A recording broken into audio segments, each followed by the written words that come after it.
تو اس رات کیونکہ اللہ کی رحمت بہت زوروں پر ہوتی ہے، اللہ پہلے آسمان پر اتر آتا ہے، وہ حضرت جبرائیل علیہ السلام کو دوسرے فرشتوں کے جلوہ میں زمین پر اترنے کا حکم دیتا ہے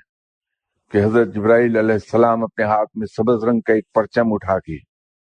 دوسرے فرشتوں کے ساتھ زمین پر چلے جائیں، اور حضرت جبرائیل علیہ السلام جب زمین پر آتے ہیں تو وہ سبز رنگ کا پرچم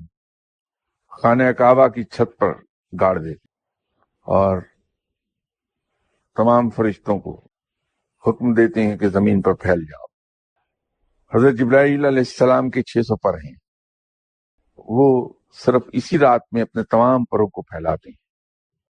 حضرت جبرائیل علیہ السلام کے دونوں پر زمین کی حدود سے باہر نکل جاتے ہیں،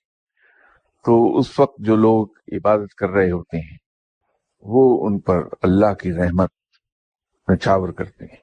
جب کوئی دعا مانگتا ہے تو فرشتے آمین کہتے ہیں۔